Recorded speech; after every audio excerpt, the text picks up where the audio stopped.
И здравейте, аз съм Терминатора и днес ще снимаме военни приключения номер 6.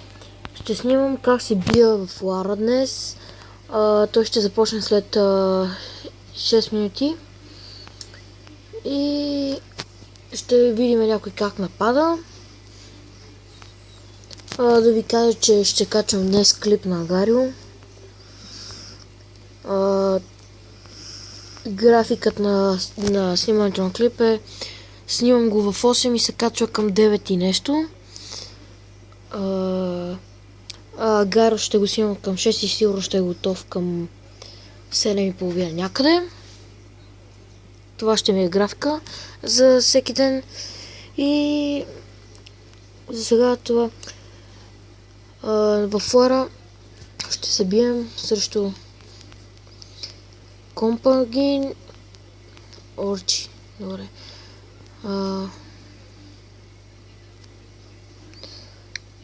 Добре, вече са ви казали предварително хи, но все пак ще напишем кажете хи на YouTube. Кажете хи на YouTube.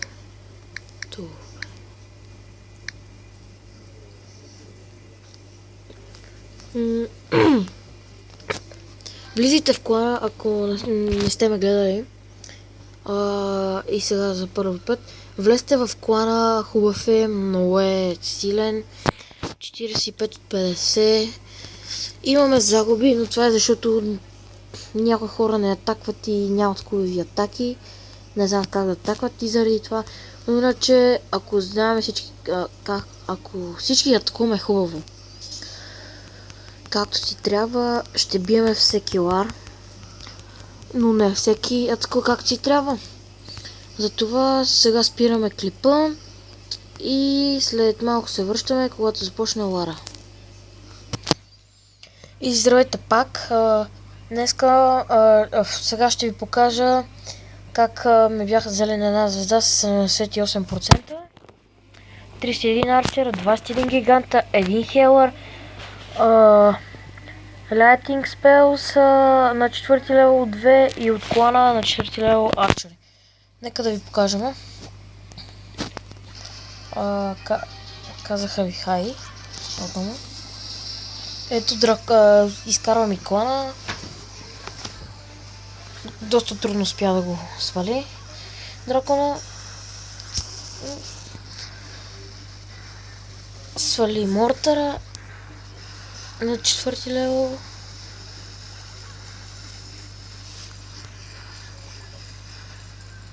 Пуска гигантите. Гигантите правиха всичко, дето трябваше.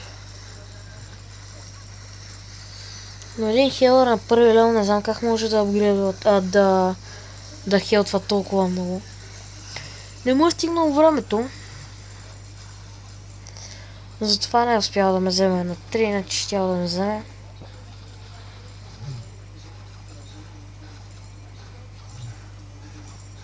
Така да го пуснем на 2. И исках да ви покажа това, че не е успял да ме вземе напълно, защото докато убие оръжията, докато изкара клана и да го победи, доста време. Вече всички бомби са ми на 3 левел.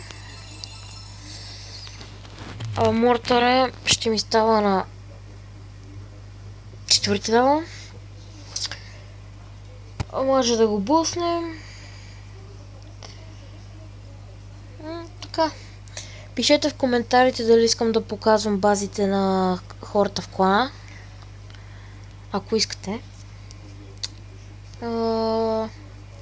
И така, да видим колко време става долара. 1 минута и 3 секунди. И нека ви покажа една много слаба атака от моя страна. С барбарени. Бях си ги направил и нямаше къде ги изхарчи и реших да ги напускам набързо. Да видя какво да взема. Но взех маната набързо. Елексира. И да, така пуснах много късно Head Potion, като иначе щях да успея още да пробия. За съжаление. само да видим. Добре, почвам как ми е канала. Чакайте.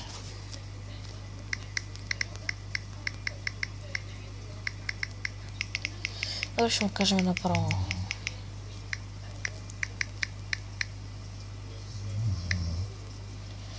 Добре. Така. И след 3 секунди започва Лара. Готов съм, веднага да атаквам. Момент. Ох, и отпочнаките са готови. И след 10, 9, 8, 7, 6, 5, 4, 3, 2, 1 и нека да атакваме. Да видим кой ни дава да атакваме. Това ли бе? Уха, 100 000. Добре, и сега го атакваме в клипа. И... Ох, 15 и атак. Добре, ето с това да атакваме. Нека да го бием.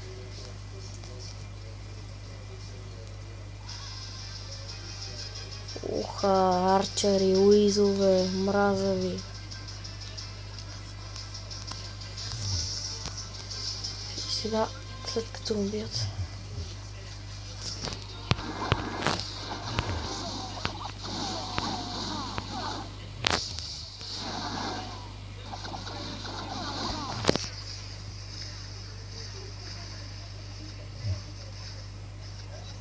И изхабих доста уизове.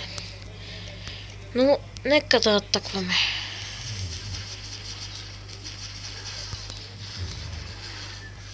Нека да проверим навсякъде, защото може накрая да не стигне времето. И след малко пускаме хелт пошъмката и дракона. Когато Iron Defense умре, тогава ще пусна хелта и дракона.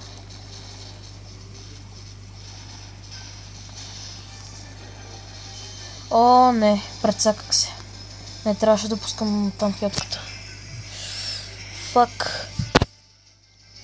Нищо. Те, как така се прецакам?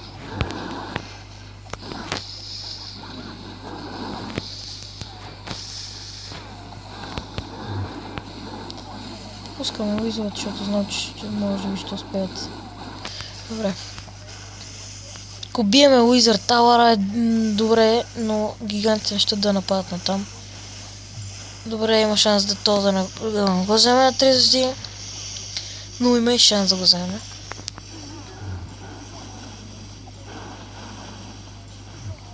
Да, аз останах с 4 гиганта.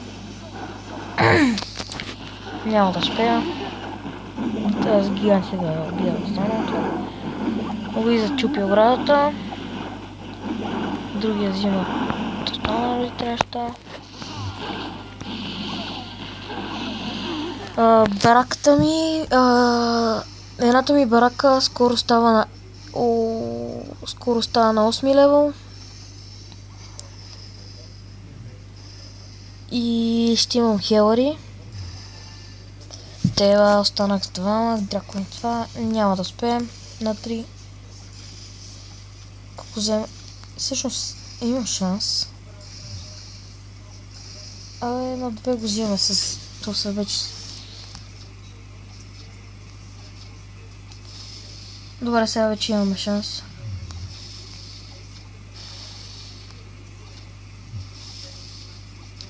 Много гално си пребах гигантите, иначе щях да го взема напълно.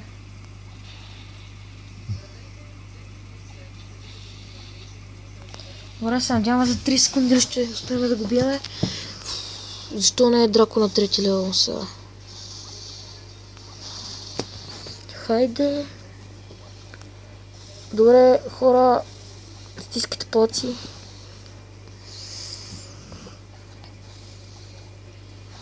Хайде, давай! Браво! Взехме го на 3. И снимано задължително.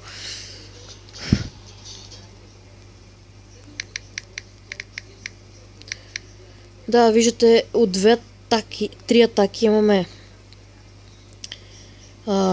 Да. Добре, как ще се изложите?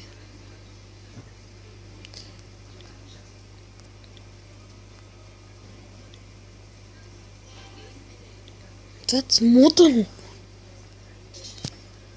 Добре, защо ми дава да атаквам толкова слаби? Аз ще атакна сигурно 30, но няма да е в клипа. 30 ще атакна заради лута. Ще се опитам да го взема. Охо, той е бъкан с мини. Всъщност няма да го вземем. Много е здрав.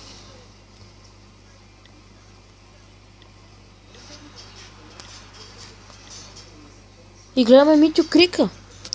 Я да видим как успяхме да го фанем. Браво.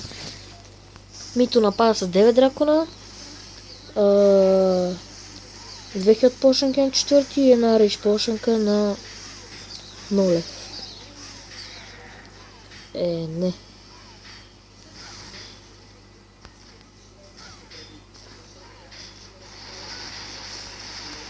Добре, напусква драконите.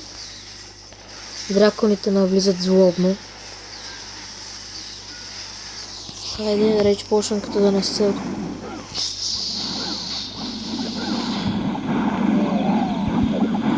Аз вече напоследък във всеки лар взимам по 6 звезди общо. Айде, Мите, давай, знам, че можеш да го вземеш на 3. Да, ми ти пуснах пошената. Хелп пошенката. И сега браво, драконите знаят къде е такова да е. 4 дракона атаката там и ще ги вземе на 3 звезди, защото Мичето е професионалист. Уникат. Вижте колко хубаво го взима. Това беше отлична атака. Така. Митю нападна Nike Paint. Да, Митю го взима на 3. Ооо, фак. Всъщност има 2 минути, ще успее да го вземе.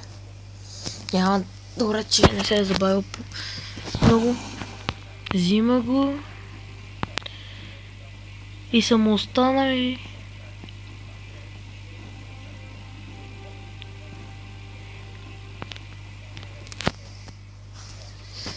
Добре, май са му фул всички дракони.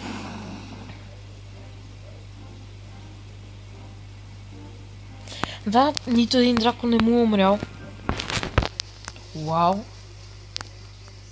Как се случва тази работа? Нито един дракон да не ти умре.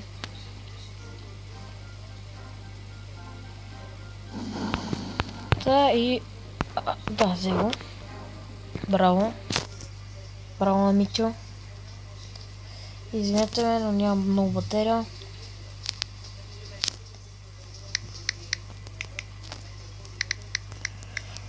И... вече трябва да... помислих, че трябва да атакам 30. И да видим само 29-ти. Ще си помисля дали атакам някой последен за по-голям лут. И това беше от мене. Благодаря ви, ако сте ме гледали. И бай от мен.